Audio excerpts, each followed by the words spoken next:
স্বাগতম আজকের বাংলা নিউজে। শুরুতে দেখবেন সংবাদ শিরোনাম, এরপর দেখবেন বিস্তারিত। আওয়ামী লীগ কখনো নিষিদ্ধ হতে পারবে না, এটি স্বাধীনতার প্রতীক বললেন গোলাম মাওলা রনি।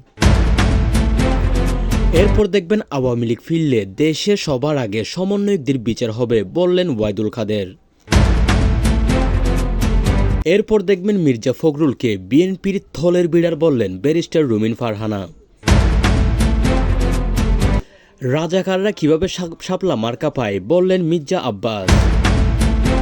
এবং সর্বশেষ দেখবেন বিএনপি ক্ষমতায় আসলে আওয়ামী লীগ নিষিদ্ধ প্রত্যাহার হবে বললেন বিএনপি চেয়ারম্যান তারেক রহমান। এতক্ষণ শুনলেন সংবাদ শিরোনাম, এবার দেখবেন সম্পূর্ণরূপে বিস্তারিত।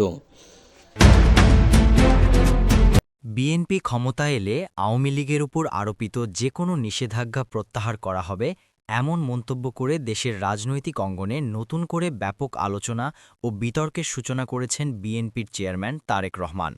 এক বক্তব্যে তিনি বলেন, গণতন্ত্রের মূল চেতনা হল রাজনৈতিক বহুত্ববাদ ও মতের স্বাধীনতা, যেখানে প্রতিদ্বন্দ্বী রাজনৈতিক দলগুলোর অস্তিত্ব ও কার্যক্রম বজায় থাকা অপরিহার্য।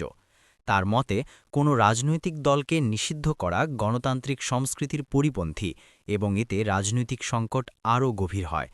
তারেক রহমান আরও বলেন, বিএনপি ক্ষমতায় এলে প্রতিহিংসা বা দমনমূলক রাজনীতির পথ পরিহার করে একটি অংশগ্রহণমূলক, সহনশীল ও প্রতিযোগিতামূলক রাজনৈতিক পরিবেশ গড়ে তোলা হবে। তার ভাষায়, রাজনীতিতে জয়-পরাজয় হবে জনগণের রায়ে, নিষেধাজ্ঞা দিয়ে নয়। অবাধ ও সুষ্ঠু নির্বাচনের মাধ্যমেই জনগণ ঠিক করবে কে দেশ শাসন করবে। তিনি জোর দিয়ে বলেন, বিএনপি বিশ্বাস করে আইনের শাসনে, কোনো দলকে রাজনৈতিকভাবে নিশ্চিহ্ন করার নীতিতে নয়।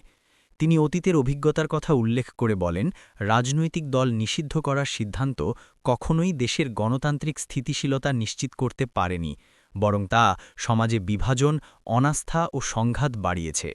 সে কারণেই বিএনপি ভবিষ্যতে ক্ষমতায় গেলে রাজনৈতিক প্রতিপক্ষের উপর নিষেধাজ্ঞা আরোপের পথে হাঁটবে না, এমন আশ্বাসও দেন তিনি। তার বক্তব্য অনুযায়ী, গণতন্ত্র টিকিয়ে রাখতে হলে বিরোধী দলকে দমনের পরিবর্তে শক্তিশালী প্রতিষ্ঠান, স্বাধীন বিচার ব্যবস্থা এবং নিরপেক্ষ নির্বাচন কমিশন গড়ে তোলাই সবচেয়ে কার্যকর পথ।